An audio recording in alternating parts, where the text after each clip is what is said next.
Indeed, we are the Guardians of America, armed and free, both in uniform and not, as I have never been. And today we're going to take a slightly different tack than right to keep and bear arms issues directly. We're going to talk about defense, but not defense in a ballistic sense. We're going to talk about defense in an electronic sense. And who better to turn to for this than the computer doctor, Aaron Moss. Aaron is the host of the Computer Doctor Show, heard at 2 p.m. on Saturdays on this station, and also the owner of the Computer Doctor. And it is a joy and privilege to welcome him to the microphones and telephones of America Armed and Free. Aaron, welcome. All right. Thanks, Charles, for having me. My pleasure. I'm glad you could be had, as I like to tell my guests.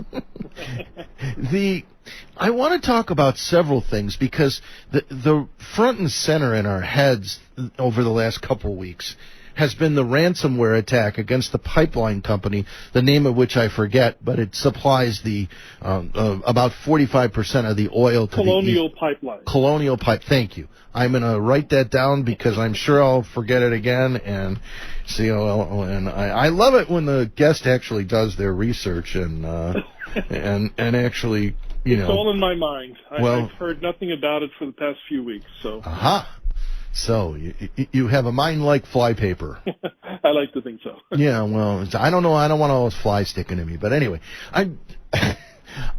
we now have hit my serious limit. I want to talk about the ransomware attack against the Colonial Pipeline.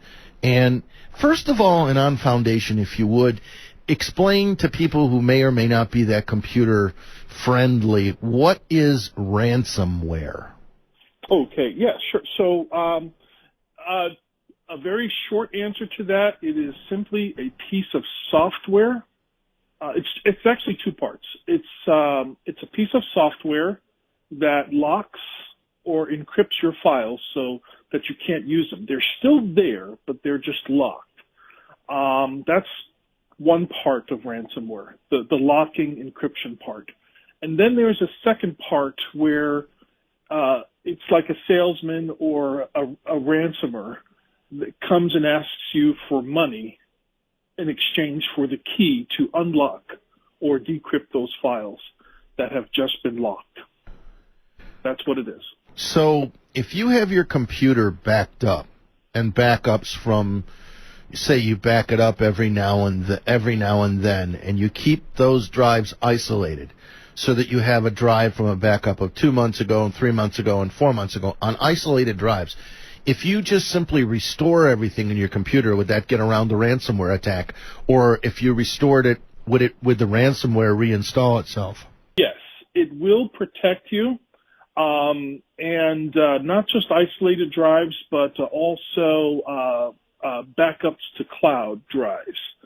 So you might be a person that may have the desire to go out and get, 5 or 10 external drives and back up and keep dated backups of your system, on a shelf in your office. That would be fine. You can do that, and that would solve, I would say that would probably be about a 95% likely success part. But here's the thing. The reason why ransomware is so effective is because how slow or how early the infection takes place. And I'll give you an example. We're just coming out of this pandemic. The reason why the pandemic, COVID-19, was so far-reaching is because of its long incubation time. It had an incubation time of, say, like 2 weeks, meaning you don't even know if you're infected until 2 weeks after the actual infection gets into you or takes place. In the case of ransomware, the infection, if we want to call that, the infection could have taken place months or sometimes even up to a year or sometimes more, where they are planting the different elements of the hack into systems. So these dormant files, I call them, they're just files that are just sitting in the computer that don't really do anything. The person running the scam actually activates them, and then they become dangerous, and then they start doing the locking and the encryption. And replicating themselves in various parts of the computer. Will something like Malwarebytes detect ransomware in your computer and isolate it? They are trying extremely hard. All the big players, Malwarebytes, Norton, McAfee, all the big players in the antivirus world, they're trying to find a way. But here's the thing: just like I said before, these files that get loaded into your computer, and there's so many different ways that they can do this. If your computer is connected to the internet, there's no way, there's no permanent, surefire way to stop them altogether. But they could be just one small little file in a large installation of maybe a free piece of software. So these files will not appear dangerous in their dormant state. In other words, rattlesnake eggs. Right. I guess you can say that, but what the file would look like. Okay, so a program is basically nothing more than code. If you've ever seen like the back end of a code of a program, it could be of a website, it could be of a program, it could be of anything. There's coding in the background, and your Malwarebytes, your Nortons, your McAfees, they are designed to find bad code or code that could be a malicious type of coding. And what the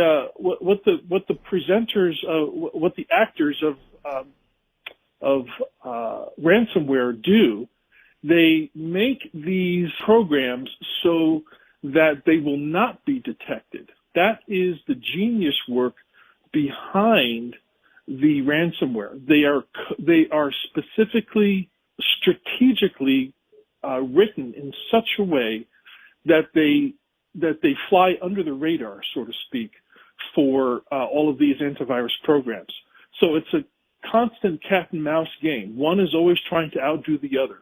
Spy versus spy. Exactly. And, it's an ongoing thing.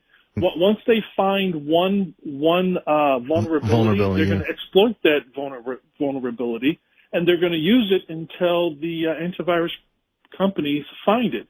And then they cut it off or shut it down, and then they'll just move on to the next vulnerability. And they could potentially find 10, 20, 30 vulnerabilities and be using all of the vulnerabilities all at once. And if they shut down just one vulnerability, well, then they have the other 29 vulnerabilities to still work from.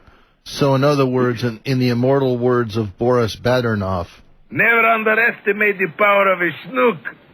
Right? I suppose so, yeah. So did you grow up watching Rocky and Bullwinkle? I did. I did. Natasha and Boris and the squirrel and Moose and all that. Mm-hmm. Yeah, that's a great cartoon with the Cold War and all that. But it's funny that the principles of what happens in that cartoon still happen today. Mm-hmm. One of the most first we kill Moose and Squirrel. Yeah, all right, I'm sorry. Go ahead. The principles of what happens in that cartoon and the principles of war in general is always trying to see what the enemy is doing. And I recently found out just a few weeks ago when I was doing some more research on ransomware that the actors of the ransomware, when I say actors, I mean like the person that contacts you. The bad actors. The person that you're actually talking to, because there's communication when they're asking you for the ransom money in Bitcoin or some other thing. So that person that you're communicating with, they are not the creators of the ransomware program. No, they're the sales force. Yes, there is a sales force. There is a company that actually builds and develops ransomware procedures and programs, and they sell it as a package to people that would like to be an actor of ransomware. Mm-hmm. And there are people out there that buy the program because it's lucrative. They say, hey, one guy got paid $5 million just recently. Yeah, that was, I think, a horrible mistake. I understand why they did it, but I want to talk about that on the other side of the break, because I'm going to devote a whole segment of this program to how to protect against it, but I don't want to start that before we. In fact, to tell you what, let's start the break a little early, and then we can talk fully about this without having to keep an eye on the clock as we're talking about. Folks, if you just joined in, you're listening to America Armed and Free. We're going outside of our normal pathway in talking about right to keep and bear arms issues and talking about defense against ransomware, because I think it's an important thing for us to discuss. And also, we're not one-dimensional in terms of defense. We're multidimensional in terms of keeping an eye out for things. And don't steal the enterprise. Talking about ransomware, to reset the context of what we're talking about with Aaron Moss, the computer doctor. We're talking about ransomware, how to protect against it. And what I want to talk about is the people who do this, the pirates of the ransomware Caribbean, all right, or Caribbean, however you actually say that, these have to be known entities. They can't be that secret. I don't care how good you are at hiding. There are people who are equally as good at finding you. Are there not? Yes. I actually have a going joke. The reason why it's so hard to find a ransomware criminal is because the moment they're about to be found, they ransomware. That must be it. Yes. Right. We're not just talking about a hide and seek game here. We're talking about an extremely, extremely difficult way of these criminals hiding themselves. They hide themselves in the dark web. They hide themselves behind VPNs, which are virtual personal networks. Virtual private networks. Private exactly. networks, yes. And yeah, so they know how to buy things through the dark web. What is exactly? Pardon my interrupting you, but define dark web. It sounds like dark money, which is an expression designed to cause people to be afraid of it. What is the so-called dark web? Okay, so the dark web is a portion of the deep web. So in order to understand what the dark web is, you first have to understand what the deep web is. The deep web refers to a collection of websites that are not indexed by your usual search engines. Like your usual search engines, the most popular obviously is Google, where you have Yahoo, Bing is out there, DuckDuckGo, YouTube. All of these are search engines that the general public use. In order for a search engine to work, it first has to know what is out there. And it does this by sending out little programs called bots, and they scrape the internet, they look to see what's out there, they look at tag names and pictures and words and headlines, and they figure out what is out there, then they compile all that information into an index. That index is then categorized, and then when somebody searches something that has to do with the things that it's found, it returns those results in a way that all kinds of AI and computerized things so that you can see the search results.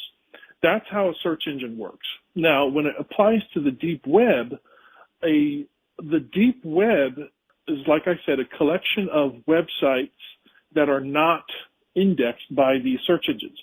So most search engines don't know about these websites that are out there.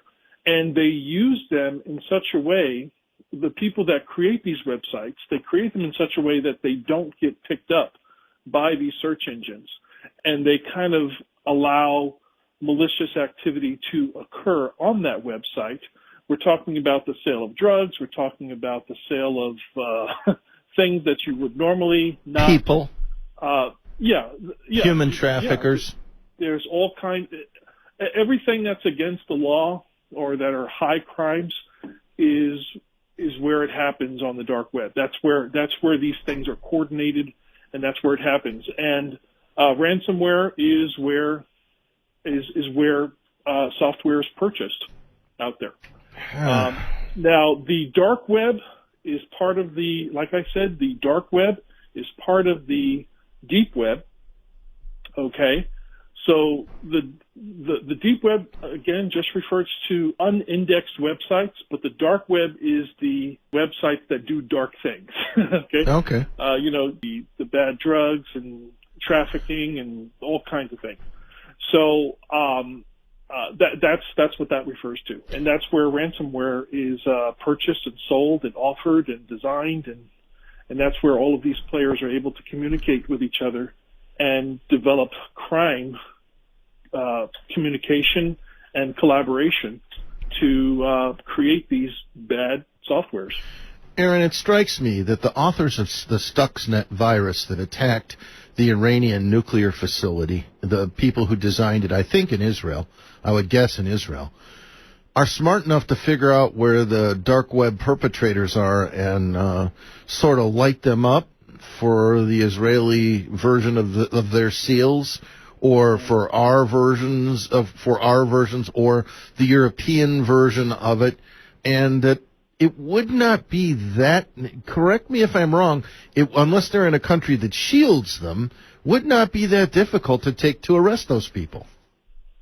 Okay, so back to what we were saying before. These people are extremely good with hiding themselves, and when we're talking about the VPNs, the virtual private networks that they connect to, one of the reasons why it's so difficult to find them is because they are accessing the internet through a different computer in a different location, and many times in a different country from where they are.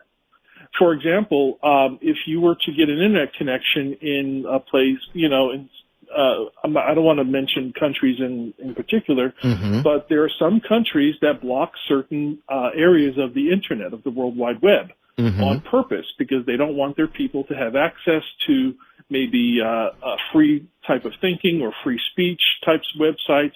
They don't want their people to know of the freedom and the power that they actually do have, you know, to try to contain their population. Okay, that's their reasoning for blocking that. But in these countries, they can subscribe to VPNs and then access the internet as if they were in a different country. Like, for example, if I was in Israel or in Pakistan, I could set up a VPN and the internet would see me as if I was in the United States. And the United States, you know, blocks very little. Okay? Or I can go to, I can set my VPN to make it appear that I'm in Australia or in Japan or in China or in Russia. So although I'm sitting in my house, I can access the internet and make it look like I'm from anywhere. This is where the hiding and the masking takes place. I could just feel the Pink Panther theme playing in the background.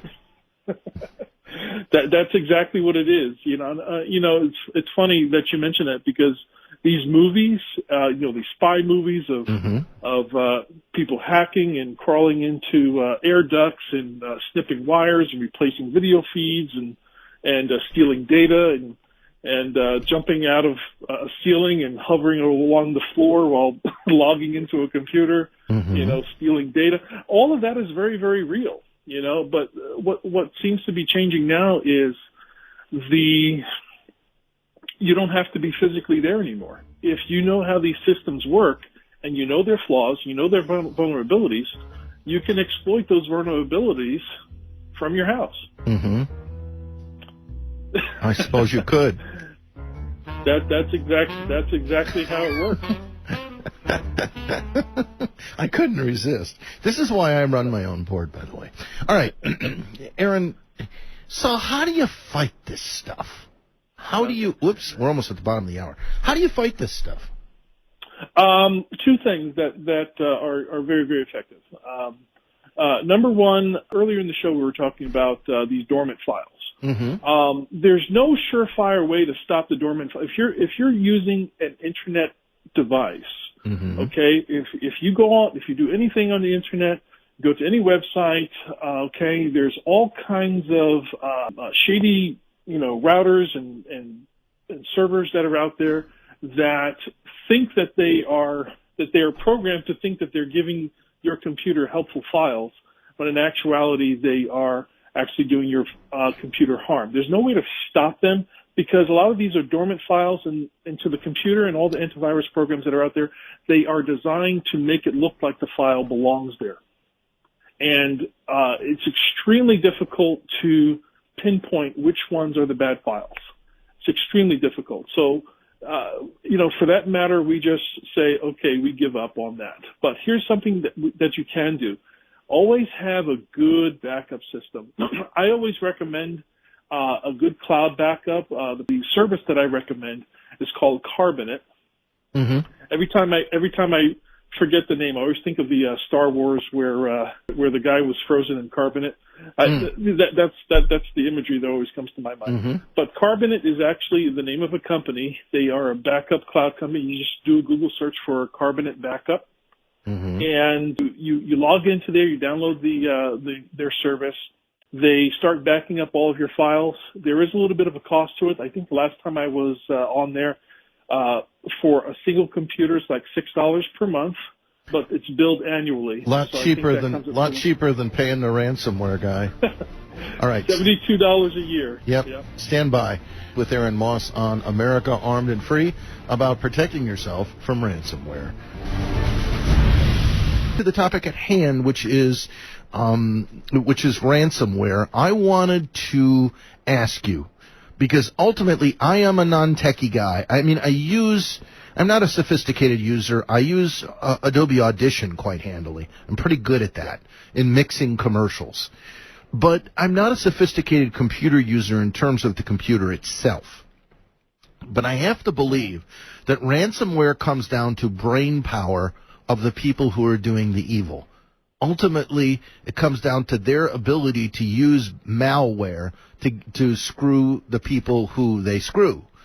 And it strikes me that there have to be people who are white hat hackers. In other words, people who reverse hack for good rather than for evil, who are just as smart as the ransomware pirates.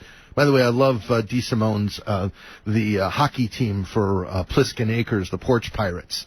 There has to be a smart anti-ransomware porch pirate out there, or a bunch of them, who could go after the evil ransomware porch pirates. No? So let me answer the first part of your question there first. Of these ransomware actors being smart people, they're not smart in the sense of their technical and computer ability. These are just people that are desperate or that just have the criminal mindset. You don't have to have a whole lot of technical ability to, number one, know where to purchase this ransomware software. It's on the dark web. People can get it. That doesn't take a whole lot of technical ability. And then to purchase the software, it doesn't take a whole lot of technical ability to do that purchase. And then just to follow the directions on that purchase. Again, not a lot of technical ability. The hard part is keeping yourself hidden, and that can easily be accomplished with a VPN. That is part of the instructions of the ransomware that they no doubt purchase. But the idea is the smart people that are behind the encryption and the locking of files. That is done by other people that are very smart. They develop the software and then they sell it. They're not the ones that are actually locking up your computer. Those are the people that they're selling the software to. It's the ones that claim to be a Nigerian prince that are sending it to you. Is that it? Well, okay. It would have to be somebody that has a little bit of money to invest first. One of my computer colleagues even called it a digital terrorism. because terrorism requires some sort of financing. So if you're just some guy in a war-torn country or third world country with no money, it's much easier to just send out to do a bunch of emails hoping that you'll get a gullible person to respond. That is not ransomware. That's different. They're just trying to fool you into sending them money with some sort of story. That's different. Ransomware requires an investment. It's a strategized thing that has an initial cost to the player, and it has a wait period before you get a return of investment. For example, when it comes to the Colonial Pipeline, there may have been dormant files in their systems, weeks, months, or maybe a year or longer that has just been sitting dormant. And then one day they decide to execute. It's hard for me to imagine that the Colonial Pipeline Company didn't have any backups. How in the heck can a modern company on which we are so dependent be so malfeasant at not having a backup? Here's the thing. There are some departments and even companies or even individuals that feel that they are not a target. Oh. Who would have thought that, going after a pump, the company that pumps gas, why on earth would they be a target? They're a prime target just as much as anybody in the electricity grid is. Well, they weren't thinking that way, apparently. We call that a rectal cranial inversion. Well, a lot of people, something that I had, by the way, I'm doing a whole ransomware series on the Computer Doctor Show Saturdays at 2 p.m. here. So we're going to be answering a whole lot more of these questions. But to get back to finish the answering of your other question, I forgot the second part of your question. The first part was how smart they were. What was the second part of the question? How discoverable, what was the second part? What was the second part of the question? That's really being a good host, Aaron. You turn it back on the host. Darned if I can remember. But there is something I want to bring up, and as long as we have a second to do it. How about reversing the ransomware? Maybe you saw the movie. Yes. Maybe you saw the movie, and I can't remember the name of it. Some intelligent caller will call in and remind me the name of the movie with Mel Gibson, where he plays an airline executive or owner of a developer of an airline, and his son gets kidnapped in New York City, and they ask for a $5 million ransom. He goes on television, he takes a gym bag with $5 million and pours it out, and he says, "This is the $5 million reward for the person who recovers my son alive." And it turns New York City into a 9 million man search force for his kid. Now, what if... Well, because then you nail the bad guy and you get the kid back. Right. What if, when Colonial Pipeline got hacked, they said, "We've been hacked in a ransomware scandal, and they've asked us for a $5 million ransom. The first person who discovers who did this and reveals their location will get the $5 million. And I'll bet you that somewhere on the internet, some white hat hacker is going to go, $5 million. I'm pretty smart. I can figure this out." Why not do that? Why not stuff their tailpipe so far down their carburetor that they choke on their own exhaust? Because if you and I can think of it, they've already thought of it too. They've already found a way that in case the entire thing is bad, they already have a pecking order of who's going to be the fall guy. And if it does trace back to any one person, they can just do without that person and replace that person, okay, and then continue the ring. Ultimately, these scams, it's not just one person. It's usually a gang. So the media has been saying it's in the dark side, which is this criminal gang operating out of Eastern Europe or Western Russia area. It's a gang. So you're not... Does it have any government involvement, to the best of your knowledge? The dark side actually has a website. I dare not even go on that website, but of course people that have gone on their official website have stated that on their website it states that they have no political involvement, that they're only interested in money. And we're talking to the former Aaron Moss on America Armed and Free, will now be known as the artist formerly named as Aaron. Anyway, going on. So they have no political. But to answer your other question about can it be reversed? So after a ransomware happens, after your files are locked, after they are encrypted, there are several options. One of the options is obviously to pay the ransomware, to pay the player who's asking for the money. And here's the thing. What they've done to your computer is a very dishonest thing. Now, locking or encrypting somebody else's files that don't belong to you, that you weren't asked to lock or encrypt, that is a dishonest act. It's malicious. It's bad. It's immoral. All those things. So if you do pay them the money, are you now expecting them to be a moral, honest person and honestly give you the code that you need to unlock your files? See, that's one aspect of it. For them to follow through with what they say. Do most of them do that? Here's the thing. Be brief. We're up on a break. Okay, some of them do, some of them don't, but the ones that do end up making more money. I'll tell you why. Yeah, because they get a reputation for at least coming through on their word. So, all right, stand by on America Armed and Free. Last segment coming up with Aaron Moss, the computer doctor, and we're talking about ransomware and how to combat it, because I thought it was important to talk about defense not only physically but also electronically on America Armed and Free.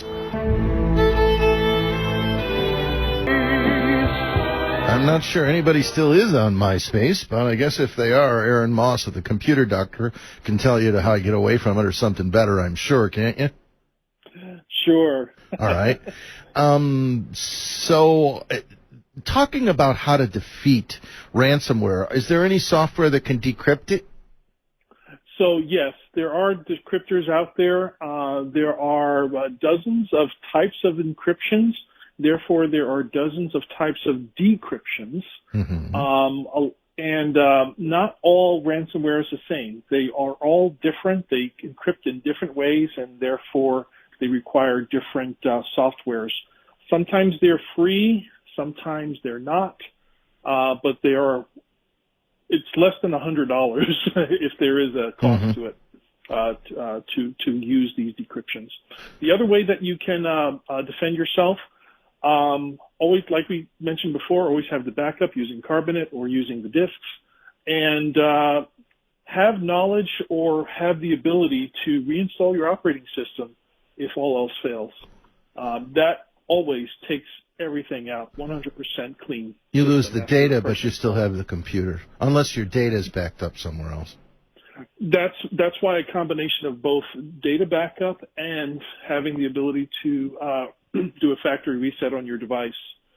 Between those two, those will 100% clean you out every time. All right, hold on, and we've got Mark. Mark wants to ask you a question. Mark, you're on with Aaron Moss, the Computer Doctor. Go ahead. Yes, I love your show, Aaron, and it should be on from 3 p.m. to 4 p.m. on Sundays. We're working on that. If anybody wants to sponsor the Computer Doctor, you can call him or me, and I'll make sure that it gets done. And we need one more sponsor to make him an hour long. All right, great. So anyway, I consider this pipeline hack, the Colonial Pipeline hack, to be an act of SEAL Team 6 war. And what's the way to prevent that from happening to any of our electrical grids and taking grids down? Like a hacked EMP. Make everything offline, and I'll if there's any wizards that are out there, what we need is, how all the websites are today. They start with www. Yeah. What we need is an SWWW, meaning secure www. Yeah. And what that would do, what it could potentially do, could be an example of what the Clubhouse app is, and that is by invitation only. Only people by invitation will be able to access this.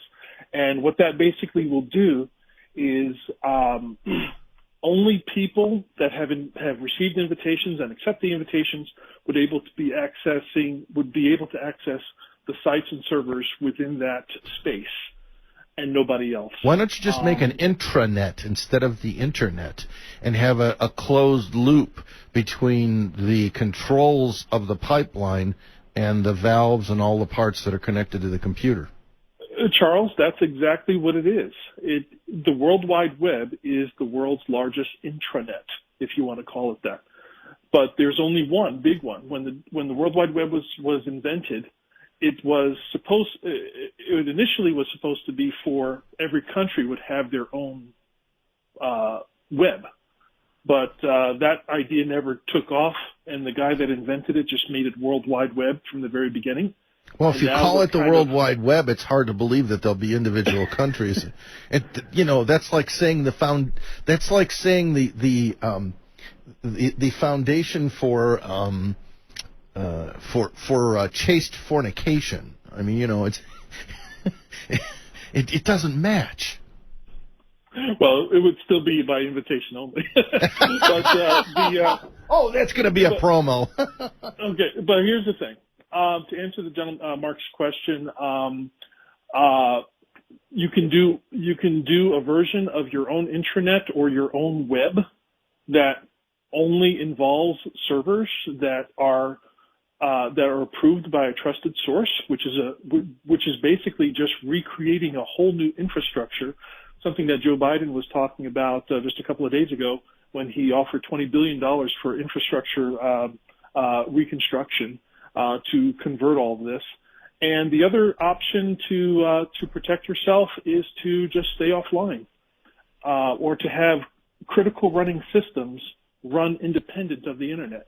Well, that's basically what I was saying. Just don't have it be online. Make it an intranet, a non-hooked to the web system, so that someone would have to be at an access point to get into it, or at least be at some nodule somewhere along the line, some booster that have to have physical access to it in order to hack it. Chris wants to ask you what? But then there.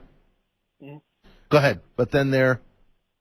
But then there's still the option of if we did that and it was all successful, then we would have people pretending to apply for jobs within the company just so they can get access no system to is internet. No system is impenetrable. Yeah. Chris, you're on with Aaron Moss, the computer doctor. Your comment or question quickly, please. Yes, I had a question. I was under the understanding that the military had their own intranet, their own network within the network, and I was wondering if the gentleman knew if that was still the case. And then I also had a quick follow-up on the VPN. I find that a lot of websites will give me the 403 forbidden. With the VPN, they won't let me in. And is that something that you just have to grin and bear it in the new VPN internet world? And I'll take response off air. Great. So the first question about the military having their own intranet, yes, they do. And there's not just one intranet. They have many intranets. Okay, but what the dark web and other cyber criminals are interested in, they're not interested in finding the plans, the military plans, and of what's going to be hit next. They're looking for money. Yeah, they're not, but the Russians and the Chinese are. Well, they're not using ransomware to do that. No. They're using spyware, right, which is different. Yeah. But to answer the other question, I'm not sure about that 403 port going into Britain. You might want to try a different VPN company. There are tons of them that are out there. There's NordVPN. There's I used to use Shield. I can't remember the name. It was a Shield. It was a VPN called Shield. And but if you're having trouble with getting into one particular country, just try a different VPN company. In closing, have you had a chance to look at the Critical Infrastructure Protection Act? Yes, that is on the government website. That is I have not gone through all their white papers and looked at every word yet, but they are very, very advanced and at the cutting edge of what is happening security-wise. But ironically, we still get these vulnerabilities in these attacks. So, is it wise to rely on government to protect you from electronic intrusion? They are a great resource, but I would say they're not your only resource. You really need to stay on top of what security is doing. A lot of the articles that I read a ton of zdnet.com, which is it's a technology media source.